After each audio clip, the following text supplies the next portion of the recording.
Hola amigos, ¿qué tal? ¿Cómo están? Bienvenidos a esta edición de día miércoles de El Portal del Villegas, que inició recordándoles que este jueves hay flamenco en la Casa del Jamón, Tenderini 171, a la entradita de Tenderini por el lado de Agustina. Y a propósito de Agustina, ustedes cruzan al frente de la entrada de Tenderini y hay un estacionamiento subterráneo, posiblemente usted lo conozca. Así que todo es súper fácil. Usted llega, estaciona, el auto queda seguro, cruza a Agustina, camina unos pasos y ya está en Casa del Jamón. Lo mejor para pasarla bien es reservar una mesa en el teléfono que está a mi lado. Cosa que se instale a comer, a beber con sus amigos, con su familia, a ver y a escuchar el espectáculo fantástico que ofrece siempre el flamenco. Es un arte maravilloso y los artistas que participan en estas presentaciones en Casa del Jamón, entiendo que va a haber también el viernes y creo que el domingo, pero en fin, ya les diré más adelante. Mientras tanto, concéntrense en el jueves, un espectáculo de primera, estimados amigos. Bien. Tal vez se debiera recordarles al tiro, antes que se me olvide, mis libros que los están esperando en elvillegas.cl/tienda. Hay un hiperpack o gigapack, un megapack de 6 libros por 40.000 pesos y naturalmente usted puede comprarlos de a uno, no está obligado a comprar el paquete, eso o nada, no. Eso es una oferta que nosotros le ofrecemos a ustedes, a nuestros seguidores, pero usted puede comprar de a uno, de a dos, de a tres, hay varios grupos ya hechos, armados con su precio. Usted verá, estimado amigo, cómo lo hace. Perdone la interrupción, pero basta que empiece a hacer el programa para que empiece a sonar el timbre, el teléfono, todo. Bueno, mis libros entonces en la tienda elvillegas.cl/tienda. Ahí están mis libros. Pronto les vamos a ir contando de las cosas que vienen. Y vamos a entrar en materia con una noticia que es nacional e internacional al mismo tiempo. Ahora todo en realidad es nacional e internacional al mismo tiempo. La Cancillería y otras autoridades de gobierno rechazaron taxativamente la tesis, si es que podemos llamar la tesis, del canciller venezolano de que nunca existió el Tren de Aragua, que es una invención mediática, junto con otro grupo, otro cartel que se supone que tampoco existía. Nunca hubo carteles en Venezuela en la droga, fíjese. Miren ustedes. Y rechazó la tesis de una invención de los que quieren desprestigiar Venezuela. Nosotros, a su vez, el gobierno chileno, y en esto estuvieron bien, rechazaron esa tesis realmente surrealista.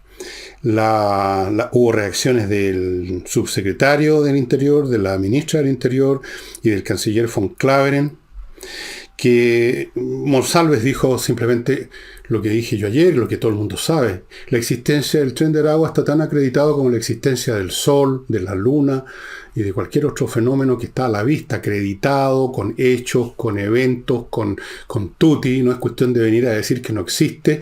Son realmente unos cínicos sin límite estas personas.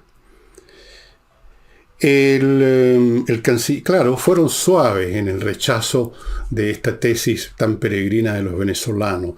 Entonces, en vez de decir que son unos mentirosos, que es lo que corresponde, dicen que no están bien informados, porque así, parece que aquí son un poquito más diplomáticos, ¿no? El canciller venezolano no está bien informado, dijo Monsalve. Por supuesto que sí, que está bien informado y Monsalve naturalmente lo sabe. Está súper informado, pero es un mentiroso simplemente, punto. Lo niegan. Eso es todo.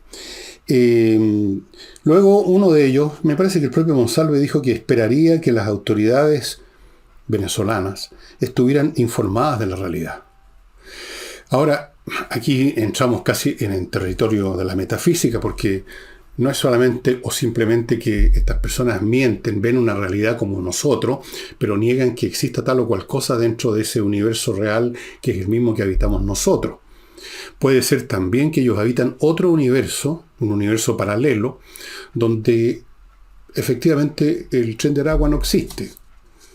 Están en otro universo, un universo que ellos mismos han construido, y es un poco en lo que caen todos los sistemas políticos, ya sea totalitario o de poder monopólico, o basado en una doctrina, o basado en lo que sea, generalmente izquierda, pero también los fascismos eran por el estilo, en que Se sustituye la realidad con una realidad paralela, una realidad que se ajusta maravillosamente a los intereses del régimen, del monarca, del autócrata, del Führer o en este caso de Maduro. Se ajusta y se insiste en ella, y de tanto insistir se supone que eso es lo real, un poco como en la historia que he citado tantas veces en 1984 de George Orwell, donde el mundo es lo que define la autoridad. 2 más 2 no es 4 sino 3, y así lo define el secretario general del partido en la novela de Orwell. El señor von Claveren, que después de todo es diplomático, habló de negacionismo. A pesar de ser tan diplomático, dijo que era inaceptable el negacionismo. Palabra que le inventaron para otra cosa, pero parece que tiene otros usos también. La persona que fue más firme al final de cuentas, y yo celebro que sea alguien firme en medio de estos discursos melosos, dulzones, un poquito eufemísticos, no del todo, pero un poquito, ¿no? Un poquito con una capita, digamos, de miel de abeja. La señora Toá en esto, por lo menos, hay que reconocerle, fue firme y dijo que esto era un insulto no solo al gobierno chileno, sino que al pueblo de Chile, y no solo al pueblo de Chile, sino que a los pueblos latinoamericanos, porque resulta que el Tren de Aragua es una corporación criminal internacional. Opera en Chile, en Perú, en Colombia, en muchas partes, en Venezuela, obviamente, en muchas partes. Ellos tratan de expandirse todo el tiempo como una gran transnacional. ¿En qué va a quedar esta disputa? Supuesto en nada. En tiempos donde no habían estos compadrazgos políticos que existen con Venezuela, como lo ha demostrado el Partido Comunista, cuyo secretario general o presidente, como se llama ahora, del partido, el señor Carmona, dice que a mucha honra defiende Venezuela, y luego tenemos este otro fulano que es asesor, hace informes, la guita de informes que deben ser para el Ministerio del Interior, dice que él no tenía antecedentes de ninguna situación criminal respecto, por ejemplo, al secuestro y asesinato de Ojeda. Entonces, si no fuera por esta situación de compadrazgo político, se habría llevado a cabo ya, y por otros motivos, con lo de Ojeda ya, se habría llevado a cabo una llamada al embajador de Chile en Venezuela, o se habrían, incluso en un gobierno un poquitito más áspero, se habrían cortado las relaciones. ¿De qué nos sirven las relaciones con Venezuela? Para que nos sigan mandando delincuentes nomás. Pero no. Entonces, entre no decir nada, que era ya demasiado, era ser demasiado flight políticamente. Se sale con esta cosa que, bueno, algo es algo, digamos. Algo es algo y menos mal. Pero no va a pasar nada. Eso es lo que quiero decir. No va a cambiar Venezuela, no va a cambiar Chile, no van a cambiar las relaciones. Vamos a seguir teniendo relaciones con ellos, van a seguir llegando inmigrantes, van a seguir llegando delincuentes.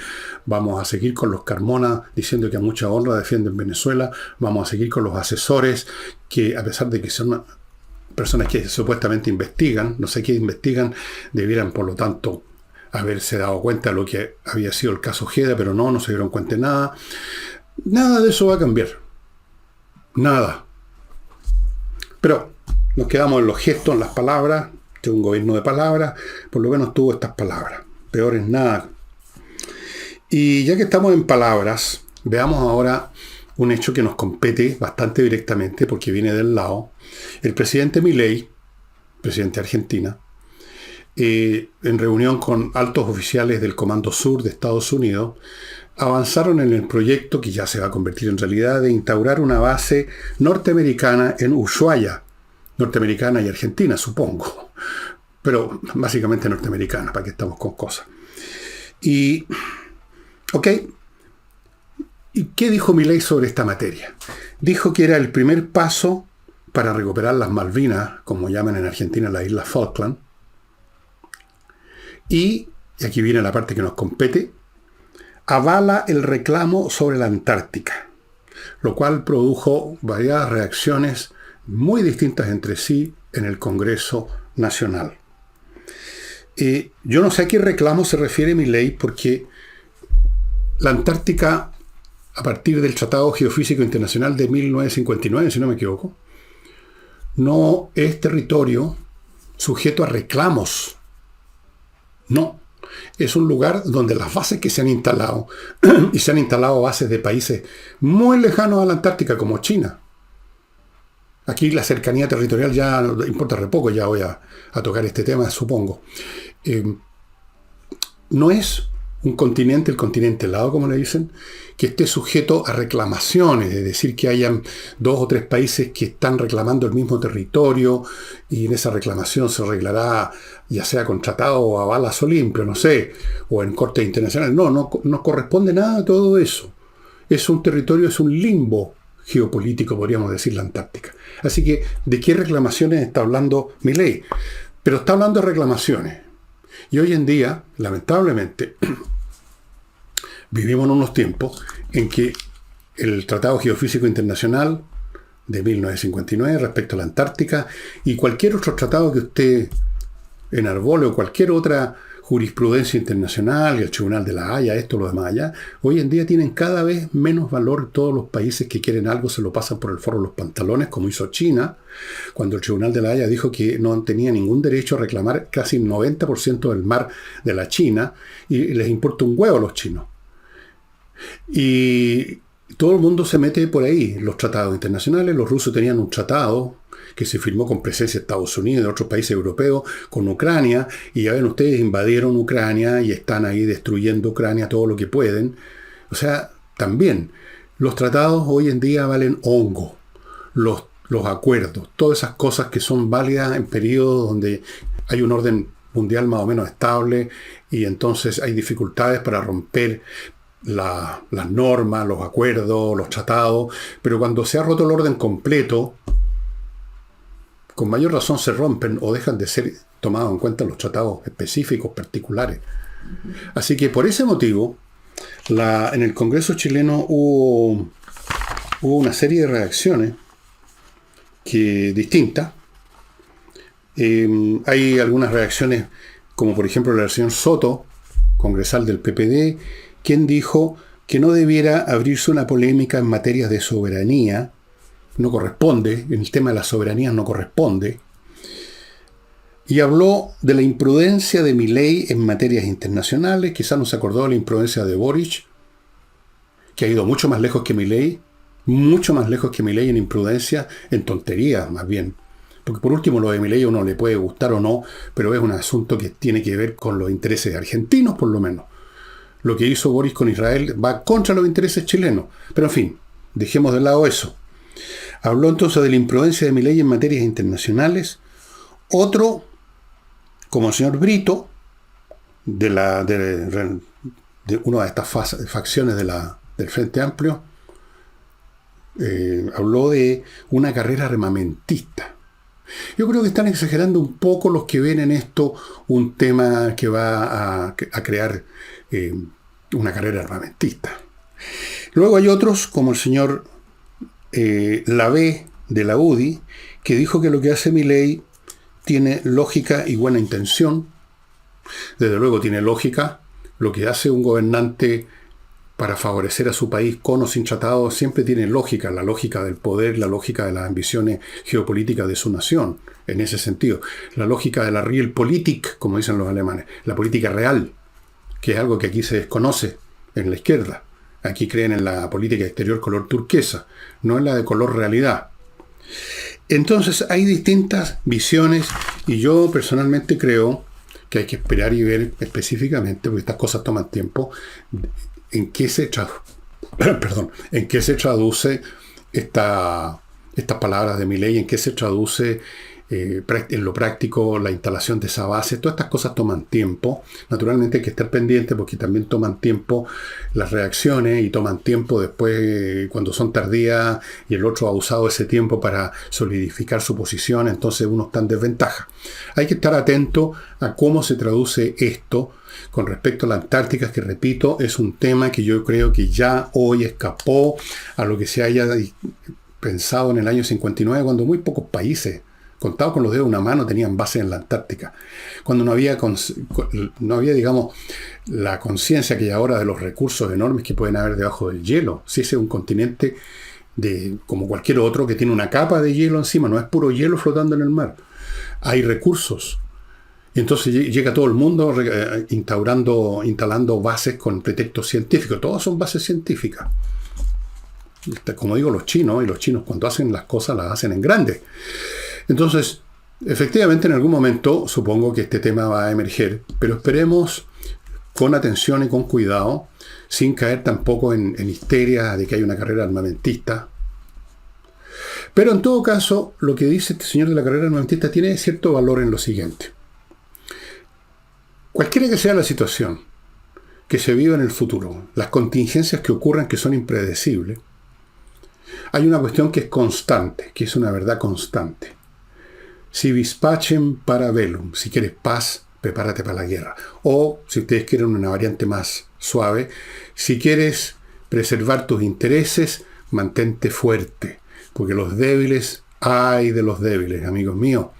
Tenemos que ser fuertes, no por eso, tal vez por lo de Campos de Hielo, tal vez por alguna otra reclamación en el norte del país, tal vez por el qué sé yo. No sabemos lo que puede ocurrir. Tenemos que ser fuertes y sin necesidad de entrar en carreras armamentistas contra nadie, porque la carrera supone que uno está compitiendo con otro, en este caso se supone que sería con Argentina. No. Nosotros, independientemente de lo que haga Argentina, lo que haga Perú, Bolivia o China o quien sea, este país debe constantemente, considerando además su posición geográfica, su poca densidad estratégica, porque es un país muy angosto, su largor es demasiado largo, eso lo hace atacable, digamos, eventualmente por muchas partes, o invadible, como lo estamos viendo con los inmigrantes. Bueno, tenemos que ser fuertes siempre por si las moscas, siempre. Siendo fuertes, vieran ustedes que bien funcionan las relaciones diplomáticas. Todo el mundo respeta al que es fuerte y las cosas se resuelven con las palabras y con los tratados. Cuando el otro es débil, entonces, o sea, adiós tratados, adiós palabras y simplemente empezamos a los empujones porque sabemos que el otro es débil. Así que este señor que está preocupado de la carrera armamentista, yo le diría, no se preocupe de la carrera armamentista, pero sí preocúpese usted y su sector de considerar siempre que Chile va a tener toda la vida, al menos por los próximos 2000 años supongo, que ser fuerte militarmente, no porque tengamos intenciones militares contra nadie, no tenemos ambiciones territoriales contra nadie, no estamos exigiendo nada, siempre pedimos simplemente que nuestras fronteras sean respetadas, y hay que ser fuerte. Así que, ojo, la próxima vez que se discutan temas de presupuesto y de cosas así, no empezar con el discursito tonto de que con el valor de tal o cual armamento se podría haber construido un hospital, porque eso no viene a cuento, no tiene nada que ver. Sí, efectivamente, se podría haber construido un hospital, pero vamos a tener que hacer ese raciocinio en esos próximos 2000 años, cuando la raza humana funcione de otra manera. Mientras los hombres son como son, y las naciones son como son, hay que ser fuerte para que no nos pisoteen. Esa es la lección que yo saco de este tema con Milei y sus aspiraciones antárticas. Volvamos ahora vamos ahora a mi primer bloque comercial, amigos, que lo inicio con basedeadministradores.cl, el sitio donde usted, si necesita un administrador para su edificio o su condominio, tiene ahí una lista con 2000 personas con experiencia como administradores, todos usuarios de los software de manejo y gestión de condominios y de edificios, con sus currículum, para que usted vea exactamente qué clase de persona necesita o quiere para su edificio. Una base de datos con 2000 o más personas es así que permite hacer una elección realmente al detalle, así fina. Sigo con Oxinova, el polvito que se convierte en una colonia de bacterias buenas, aeróbicas, que destruyen las que producen el mal olor, porque son las que producen la descomposición. En su cocina, por ejemplo, pues no importa cuánto lave, el cloro que ponga arriba, por todos lados, que su cocina sea como un quirófano, en los interiores donde usted no llega con la esponja ni con la escobilla, se junta materia orgánica, empiezan a actuar las bacterias de la descomposición y empiezan a emerger los malos olores, lo mismo en los baños. Para eso está Oxinova. Usted echa este producto, lo vaporiza cuando son superficies más extensas y estas bacterias buenas destruyen las que producen el mal olor. O sea, es una solución que va a la raíz del problema y dura meses de meses. Continúo con Fastmark, empresa chilena internacional de carga, transporte internacional de carga desde Estados Unidos. Traen grandes cargas, pequeñas cargas. Grandes cargas para las empresas, container, en barco, en avión, qué sé yo, Pequeñas cargas para los particulares, algo que usted compró en una tienda en Estados Unidos, por pequeña que sea, se la van a traer. Fastmark.cl.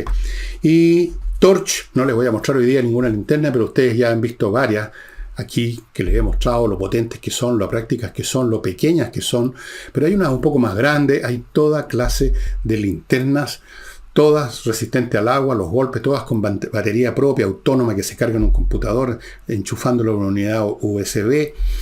Lo mejor que hay, y solo las encuentran en el sitio de ellos, Torch.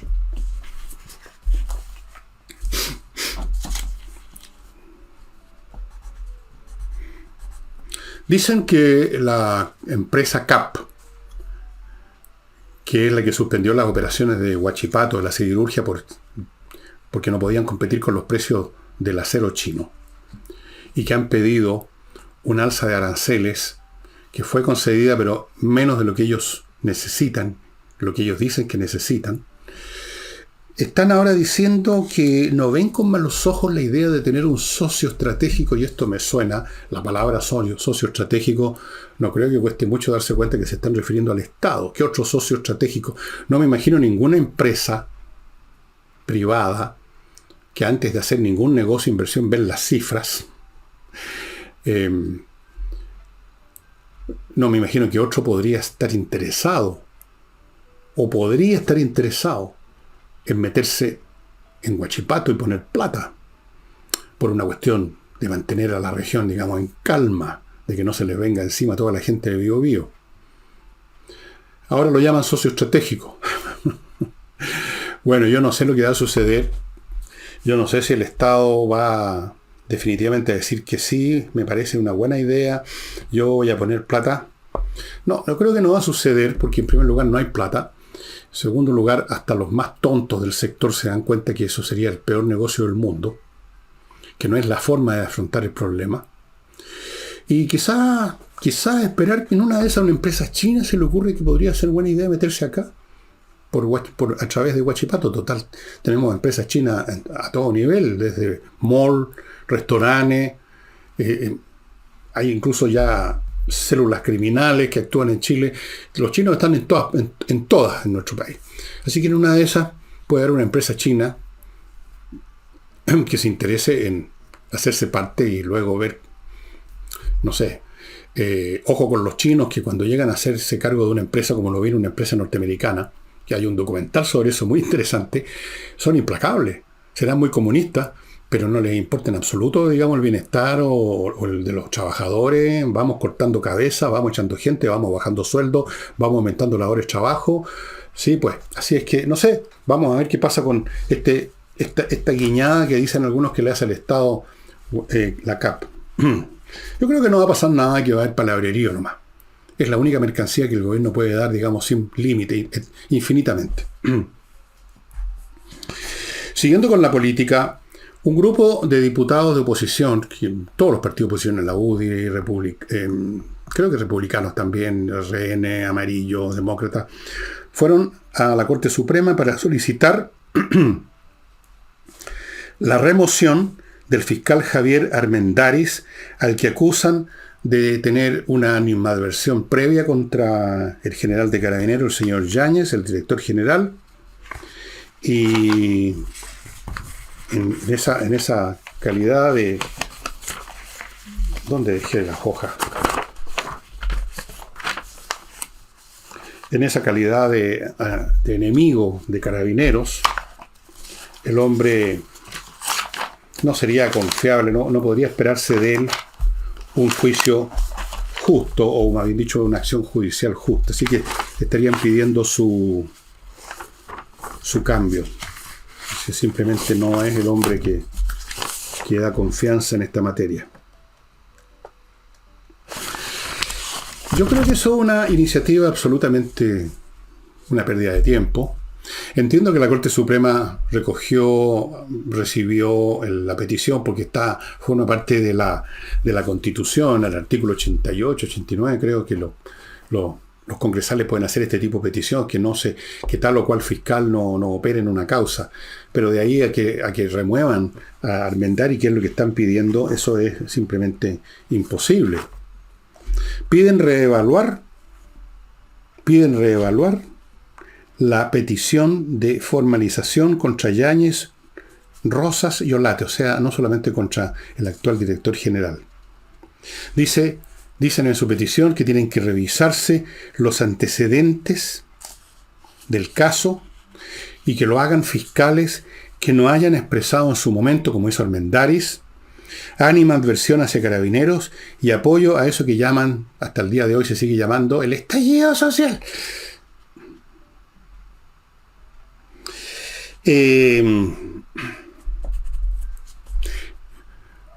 Esto me sirve, entre paréntesis, para recordarles un análisis que he hecho, creo que, o una proposición, si ustedes quieren, que he hecho a lo largo de muchos programas. Yo creo que hace por lo menos 2 o 3 años que he estado diciendo, y quizás desde el principio de este programa, que las instituciones son lo que son en función del personal que las maneja, tal como un vehículo va a donde va según quién es el que se pone en el volante. No se manejan solo los vehículos, las instituciones tampoco. Y yo he dicho en muchos programas que a lo largo de un proceso de décadas, no de años, sino que de décadas, al Poder Judicial fueron llegando paulatinamente, gradualmente, poco a poco, en cargos de más abajo, luego más arriba, gente con sensibilidades de izquierda, llamémoslo así. Gente de las nuevas generaciones. Son otra clase de jueces y fiscales los que en promedio existen ahora en el aparato de la justicia. Y por eso que Javier Armendáriz o la señora Chong y otros no son excepciones. Son más conocidos, porque están en casos conocidos, pero no son excepción. En general, no quiero aquí plantear una tesis sociológica o filosófica, pero en general, en la justicia, en cualquier momento de la historia nuestra o de cualquier nación, está fuertemente influida por las concepciones filosóficas, políticas, anímicas, personales de los que ejercen justicia, de los jueces, los fiscales, el personal de la justicia. No vienen de otro planeta. Están empapados en, ya sea las ideas que son comunes a toda la sociedad, cuando hay tiempos en que hay un consenso, o están empapados con las ideas de un determinado grupo dentro de esa sociedad. Si ustedes analizan, por ejemplo, cómo funcionaba la justicia británica en el siglo XVIII y XIX, van a ver ustedes la ferocidad con que esos jueces que venían todos de arriba, de las élites, trataban a los de abajo que se habían robado una gallina. Las penas eran feroces.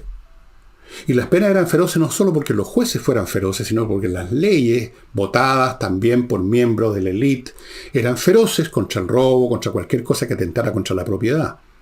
Eso no es gratis. Eso derivaba de la determinada estructura social y cultural de la Inglaterra del siglo XVIII y XIX. Eso fue cambiando muy de a poco a lo largo del siglo XIX. Las leyes eran feroces.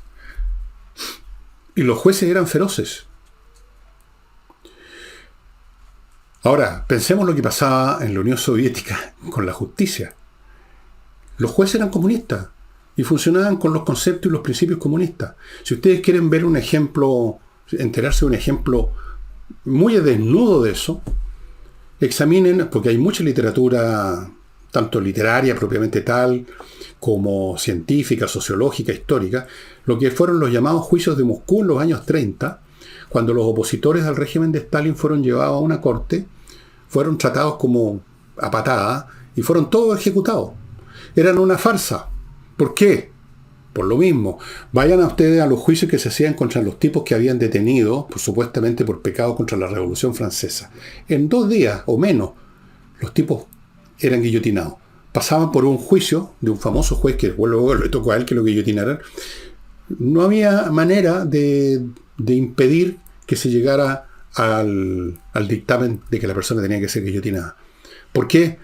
Porque ese juez y todos los demás y todo el aparato de la justicia en la Revolución Francesa funcionaba, primero, en sintonía con los principios del señor Robespierre, y segundo, con miedo a que no les tocara a ellos el día de mañana que los acusaran a ellos de ser complotadores, saboteadores, qué sé yo, y les tocara a ellos poner la cabeza en lo que llamaban a lo gracioso la ventana republicana. Se asomaban por la ventana y caía la cuchilla. Bueno, no hemos llegado a ese extremo en Chile porque no hay guillotina, ni hay juicios de Moscú o juicios de Santiago. Pero vamos para allá. La justicia inevitablemente está hecha por seres que responden a los principios que se hicieron fuertes en ese aparato, que a veces son fuertes en toda la sociedad y a veces en ciertos sectores de la sociedad. Y en este caso en Chile, los principios de los jueces, de los fiscales, de gran parte del personal que llegó a lo largo de años, a lo largo de todo el proceso de la concertación, digamos, son de ciertas sensibilidades que llevan a los Javier Almendares y a la señora Chong. Así es. Así es que piensen ustedes que no hace mucho, un par de años será, la señora Carmen Hertz del Partido Comunista quería que se convirtiera en ley en lo que ellos llaman el negacionismo. O sea, todo pensamiento respecto al periodo del régimen de Pinochet que no entrara en sintonía con lo que piensa el Partido Comunista era sancionado por la ley. Usted no podía escribir un libro, si lo escribía se lo iban a arrebatar, lo iban a quemar en una pira o algo así y a usted lo iban a tirar a la cárcel. No, eso no resultó, pero había la intención. Siempre está ocurriendo eso. Y con mayor razón cuando un régimen se empieza a ser ya no democrático, sino que autocrático. Entonces ahí impera una idea del mundo y a esa idea se tienen que poner en fila y a discreción todos, incluyendo la justicia. Bien. A propósito de política chilena, ustedes me van a permitir, eso sí, antes de entrar a contarles sobre el pacto electoral de Chile Vamos. Hoy día vi una foto, la típica foto de los políticos cuando creen que han hecho una tremenda gracia, que salen todos en patotas y muertos de la risa, con unas muecas así de cartón, como esos que venían en la casa Hombo. Así. Bueno. Amigos, si usted quiere aprender inglés de una vez por todas, poder conversar, poder entender una conversación, poder manejarse en sus negocios, ver películas sin leer subtítulos ridículos y hacer todas esas cosas que tienen que ver con el inglés hablado, Entreninglés.com lo está esperando con sus profesores, que son profesores de inglés, con sus cursos que son vía internet, muy potente. Usted está solo, concentrado en la clase y usted va a salir de ahí con una sólida base de inglés. Entreninglés.com.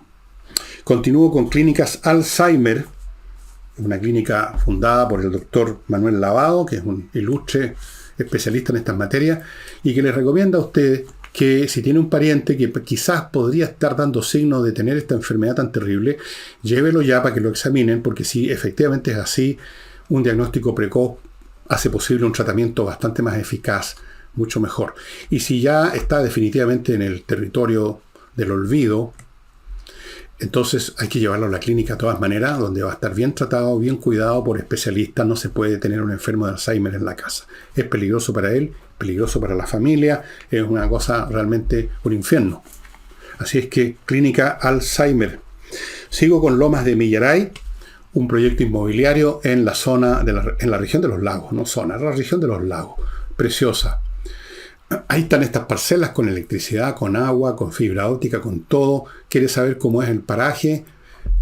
Entre a lomasdemillaray.cl, tienen un video, ahí va a poder ver su futuro, no digamos su futura casa, su futuro mundo, porque es otro mundo, es otra vida. Vivir en el sur, en una buena parcela, en un lugar donde las otras personas también son todas del nivel suyo, es otra cosa. Y termino este bloque con kmmillas.cl, donde usted, ya sabe, tiene la posibilidad de venderles sus millas acumuladas por los vuelos, antes que estas millas desaparezcan en la nada, que es lo que ocurre en algún momento que a usted no le avisan. Nadie lo llama, aló, señor, sus 40.000 millas las vamos a hacer desaparecer mañana, así que viaje al tiro. No, eso no pasa. Vaya a kmmillas.cl. Bien, Chile Vamos oficializó su pacto electoral que incluye a la UDI, a Renovación Nacional y a Evópolis.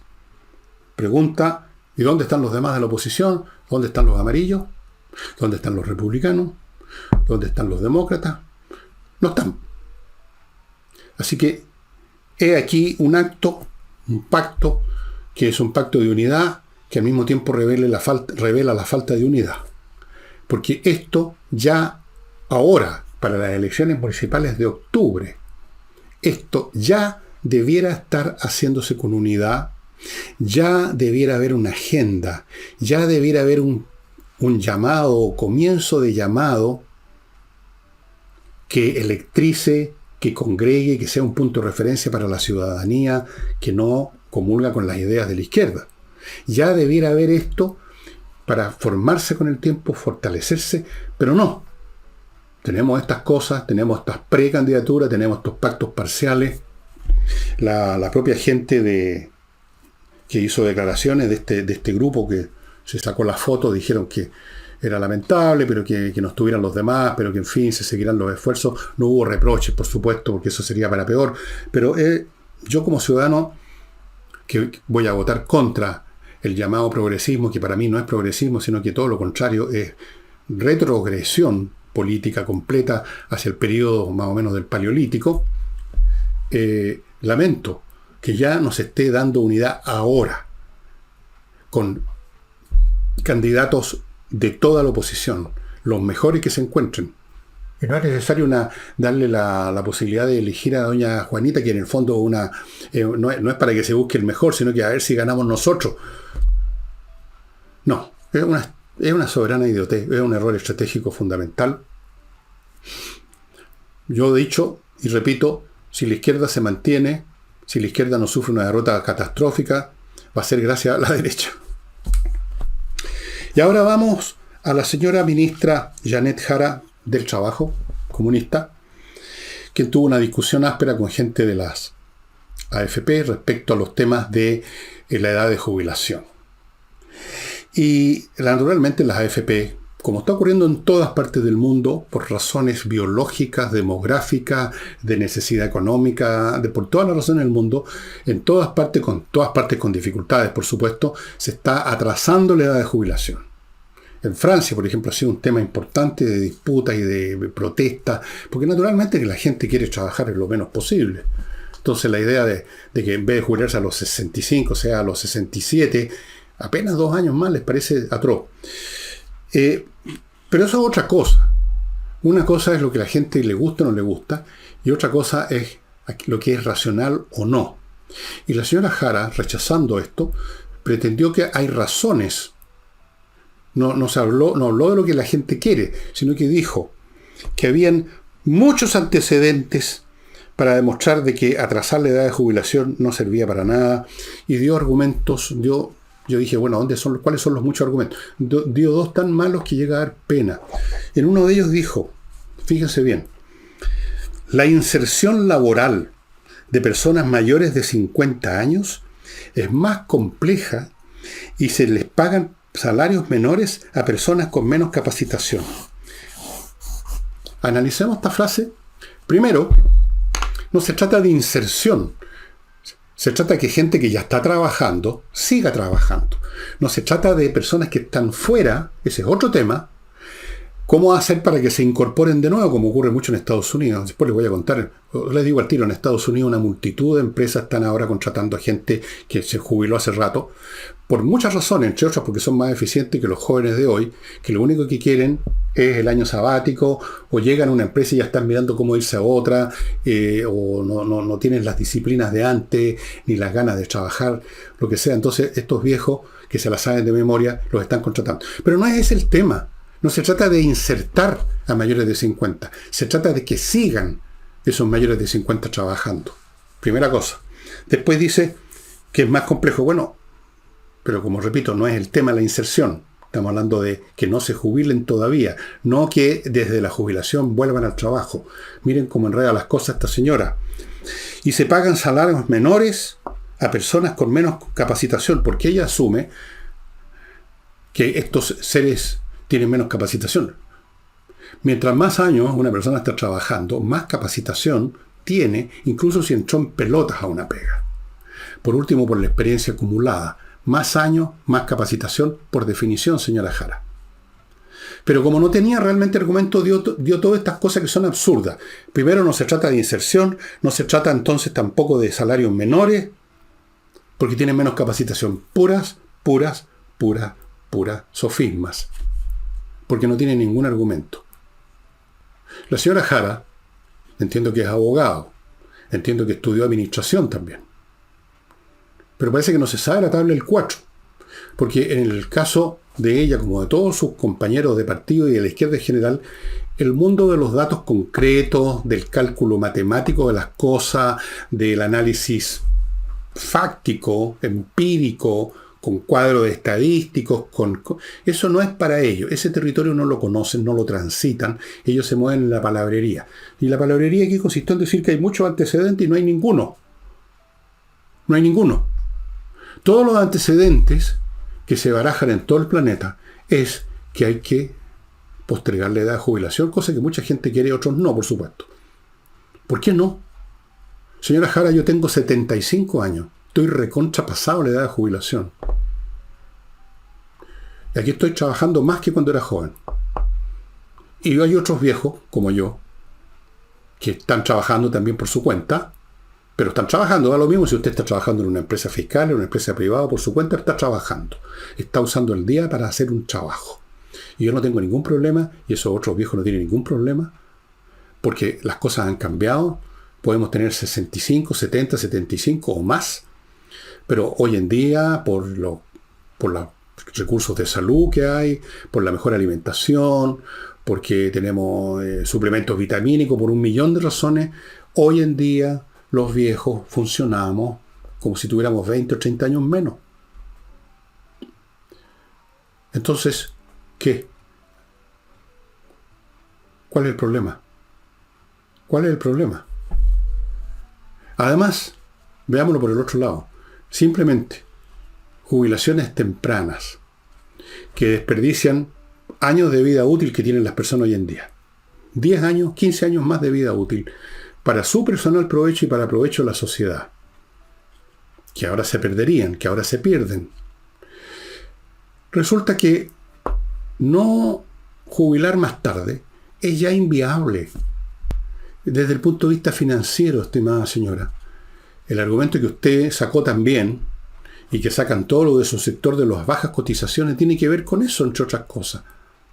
De que no se alcanza a juntar suficiente fondo para una jubilación como la que a usted le gustaría, señora Jara.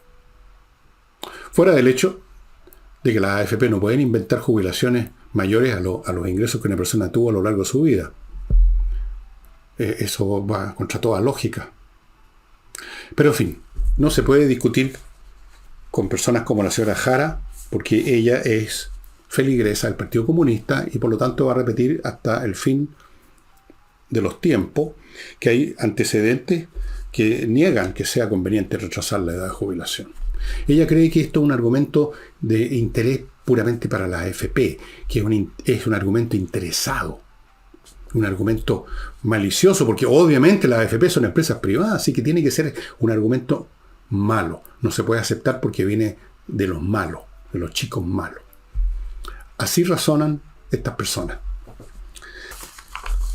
A otro bloque, amigos. Compreoro.com, ya sabe, oro, plata, en lingotes, monedas, para que usted tenga una reserva que nunca se va a desvalorizar. Todo lo contrario, el oro y la plata son el rasero de valor. Lo ha sido durante toda la historia humana. Si usted tiene oro y plata, si usted parte de sus recursos, lo tiene en la forma de oro y plata, usted tiene ahí una reserva absolutamente intocable, absolutamente indestructible, que lo va a salvar en cualquier situación o le va a permitir, o es una inversión simplemente.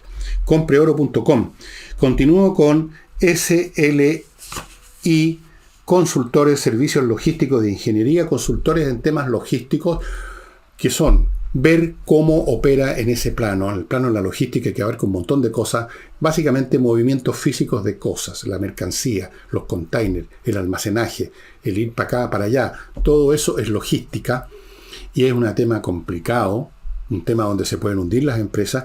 Ellos son ingenieros, hacen un análisis para optimizar el actual sistema que usted utiliza, le buscan gente para las distintas áreas, le proponen variantes. Todo lo que tenga que ver con la logística lo examinan, pero como con rayos X, y buscan la mejor forma de que la logística de su empresa sea óptima. Póngase en contacto con ellos. Mire que en una empresa los forados, aunque sea menores por aquí y por allá, por donde se filtran, digamos, los recursos, pueden terminar por hundir a una empresa. Pueden terminar. Y continúo con Transporte Escala, una empresa de transportes que le ofrece una flexibilidad total. Significa, usted necesita un bus para transportar trabajadores todos los días, a cierta hora aquí, de tal lugar a tal otro, los tienen, los mejores buses. Usted necesita un minibús para transportar niños todos los días o ciertos días, o para un paseo de curso nada más, para lo que sea, lo tienen. Usted necesita un automóvil para moverse a las 3 de la mañana de una ciudad a otra y volver a las 5 de la mañana, y cosas como esa, de especiales, de particulares, los tienen. Automóviles último modelo. Todos los servicios para personas, para empresas, para corporaciones, para colegios, y lo que sea, y todo el día, todos los días, lo tienen. Transporte Escalas opera de 12 a 12, de las 12 de la noche a las 12 de la noche al otro día, sin parar, todos los días, amigos. Lo que usted necesite en transporte, lo tiene Transporte Escala. USA Inmobiliario, posibilidad de inversión en Estados Unidos, inversiones inmobiliarias, como una que tengo aquí anotada, departamentos en Miami, desde $350,000, que dan una tremenda renta. En Miami no hay departamentos u oficinas vacías como acá, porque se las pelotean, están siempre demandadas, dan una muy buena renta, y por lo tanto usted en muy poco tiempo recupera su capital y empieza a ganar como loco, fuera de que además lo que compró se va valorizando. O sea, es win-win por todos lados, amigos, y esa es solo una de entre otras opciones de inversión. Póngase en contacto con usainmobiliario.com. Si está buscando dónde meter la plata y no le tinca mucho acá, bueno, aquí tiene una buena opción. Sigo con Hey Propiedades.cl, que es una corredora de propiedades que está vendiendo, a pesar de todas las dificultades, porque se dedican a pocas residencias. No se llenan de pedidos y no les dan pelota ninguna, sino que se concentran, trabajan 16 horas diarias, trabajan de lunes a domingo y tienen métodos innovativos, y en general eso permite que tengan una tasa de ventas muy superior al promedio de los demás corredores. Y termino con Remodeling, la empresa de remodelación con puros profesionales para dejar su casa o su departamento tiki-taka. Tienen expertos en suelos, o sea, parquet, cualquier tipo de suelo. Puede ser parqué del clásico tradicional, puede ser moqueta, puede ser esos pisos flotantes. Usted quiere cambiar de uno a otro o reparar el que tiene, tienen expertos. Temas de paredes, repararlas, encacharlas, reestucarlas, luego pintarlas con la pintura correcta para el lugar correspondiente, según la humedad, la luz del... Todo eso requiere una expertise que no tiene cualquier persona con una brocha o un maestro chasquilla. Y luego tenemos mueblistas especialistas en muebles de cocina, que es otro tema especial. Los muebles de cocina no son como otros muebles, porque hay dentro cañería y una serie de servicios. Tienen mueblistas especializados y tienen arquitectos para cualquier otra cosa mayor. Remodeling. Amigos, no puedo terminar este programa sin recomendarles un libro que yo sé que se lo he recomendado por lo menos una vez, quizás hasta dos, pero ¿por qué no? Para refrescarles la memoria, por último. Se los digo al tiro, es el libro más loco, más increíblemente humorístico, sin que lo haya querido el autor necesariamente, más impresionante en su ámbito de temas que toca, que jamás se haya escrito. Y esto no es un juicio mío, es un juicio universal de quienes lo han leído, y muchos de ellos lo consideran el libro que se llevarían a la isla desierta. Y es este. Hay una traducción en español, no estoy muy seguro de qué calidad es, pero en fin, este libro, Anatomía de la melancolía, de Robert Barton. Robert Barton, este caballero, es del siglo XVII. Nunca se movió de la universidad donde trabajaba, creo que era Oxford. Era bibliotecario, pasaba todo el día en la biblioteca. Probablemente no tenía tanto que hacer, salvo leer, tomar notas.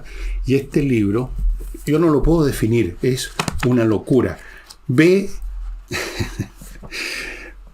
la melancolía, que en el fondo con melancolía yo llamaría, para usar un lenguaje más al día quizás, el malestar, el disgusto, la falta de ganas con que mucha gente vive la vida, o quizás todos en algún momento andamos siempre arrancando, haciendo alguna cosa para arrancar de eso. Quizás es la condición natural, y creo que lo he dicho en algún programa de la naturaleza humana, ese como disgusto basal, por así decir. Y esto lo llama melancolía.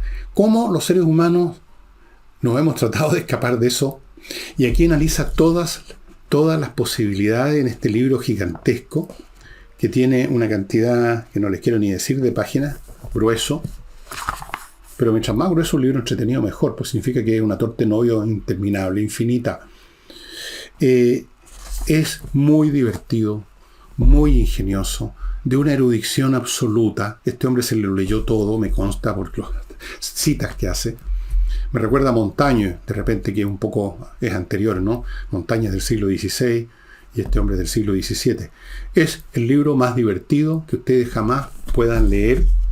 Esta anatomía, que fue un hombre, aquí salen los datos, nació en 1577, murió en 1640, y sí, en Oxford. Se educó en Oxford, fue bibliotecario del Christ Church College y estuvo toda su vida en eso. Fue vicario de la Iglesia Santo Tomás, también de Oxford. Y la primera edición de este libro es de 1621 y fue de inmediato, hizo un éxito popular. Y bueno, ¿qué más les puedo decir, amigos? Si ustedes no me creen, la mala suerte nomás. Entiendo que hay una edición en español. Creo que la vi en alguna oportunidad, así que si usted le tinca este libro pero no lee inglés, busque en Busca Libre o en Google. Va a llegar de alguna forma o de otra, va a llegar a la edición en español que hay de este mamotreto, que yo lo he leído, a pesar de que es un mamotreto, un par de veces y lo tengo con notas. Y seguramente que antes de parar las charlas, a ver si tengo tiempo para leerlo de nuevo, porque es para reírse a grito. Uno aprende un montón de cosas. Aquí habla de cómo todas las formas como la gente buscaba en los tiempos huir de la melancolía. Los síntomas del amor habla aquí. Es una especie de radiografía transversal y longitudinal del ser humano, hecha por este talentoso escritor del siglo XVII. Bueno, amigos, eso sería todo. Mañana jueves estaremos con Nicole Rodríguez, como de costumbre. Vamos a ver en qué quedan las declaraciones de Milei. Vamos a ver qué pasa con no sé, pues con todo lo que está pasando, con los pactos electorales, qué sé yo. Seguramente Nicole va a llegar mucho más informada que yo a contarnos de eso. Nos vemos mañana. Chao.